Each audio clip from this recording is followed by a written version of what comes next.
কেন একজন চেয়ারম্যানের যোগ্যতা মিনিমাম গ্রাজুয়েট হবে না এই মর্মে রুল নীতি জারি করেন।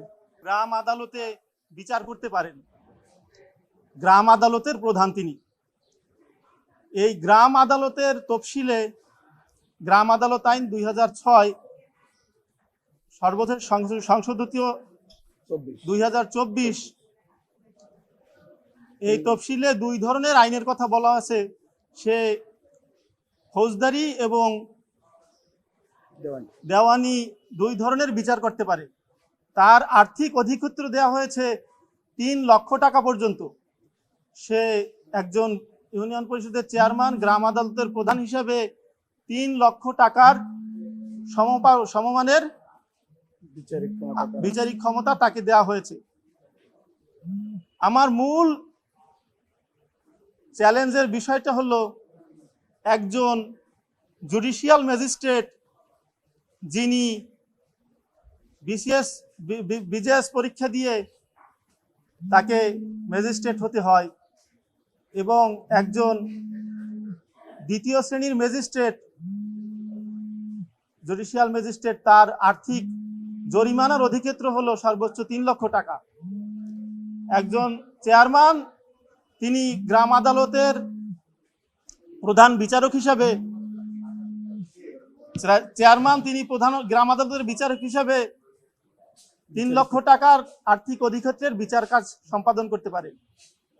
তাহলে একজন শিক্ষাগত কোনো যোগ্যতাহীন ব্যক্তি কিভাবে একজন জুডিশিয়াল ম্যাজিস্ট্রেটের সমপরিমাণ আর্থিক অধিক্ষেত্রের বিচার সে কিভাবে করবে, তার সে আদৌ যোগ্যতা সম্পন্ন কিনা, এই বিষয়টি আমি মূলত চ্যালেঞ্জ করেছি।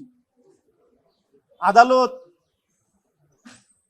শুনানি অন্তে রুল নীতি দায়ের করেন এবং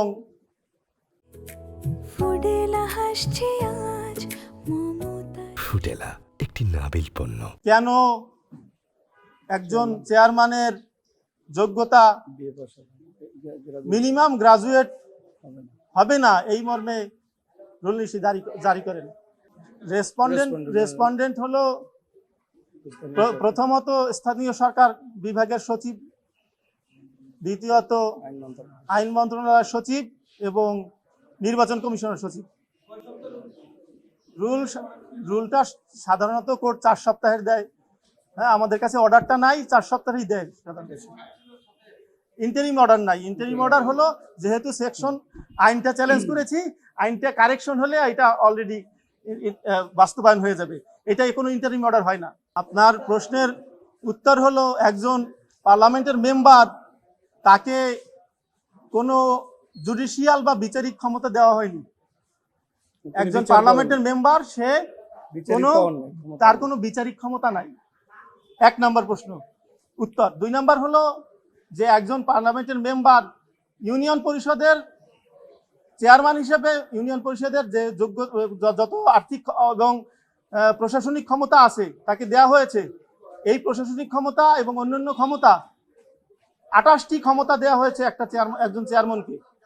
এই ক্ষমতা একজন পার্লামেন্ট মেম্বারকে দেওয়া হয়নি। সুতরাং যেহেতু বিচারিক ক্ষমতা একজন ম্যাজিস্ট্রেটের সাথে সাংঘর্ষিক, একজন ম্যাজিস্ট্রেট তাকে 3 লক্ষ টাকা সমমানের দ্বিতীয় শ্রেণীর ম্যাজিস্ট্রেট জুডিশিয়াল ম্যাজিস্ট্রেট সে বিচার করতে পারে, আর্থিক জরিমানা দিতে পারে 3 লক্ষ টাকা। একজন চেয়ারম্যান যে কিনা নির্বাচিত প্রতিনিধি কিন্তু সে গ্রাম আদালতে বিচার করতে পারে 3 লক্ষ টাকা 2024 সংশোধনী অনুযায়ী। তাহলে সে একজন অশিক্ষিত ব্যক্তি কিভাবে বিচারিক ক্ষমতা পায়? সামনে পৌর মেয়র তাদের ক্ষেত্রেও এটা করা হবে ইনশাল্লাহ। আমাদের এই নির্বাচনকে সামনে রেখে কোনো রকমের উদ্দেশ্য নাই। আমি এবং আমার লার্নেড ফ্রেন্ড এই রিপিটিশনটি ফাইল করেছি সম্পূর্ণ জনগণের স্বার্থে, জনস্বার্থে। আমি নিজে শুনানি করেছি, হ্যাঁ, প্রো বোনো, এটাকে বলে প্রো বোনো, জনস্বার্থে করেছি। আমি আমার একজন আত্মীয় এর মাধ্যমে ভুক্তভোগী। হ্যাঁ, একজন চেয়ারম্যান তিনি আমার কাছে একটা মামলা এসেছে সেখান থেকেও এবং প্লাস আত্মীয়র মাধ্যমেও ভুক্তভোগী।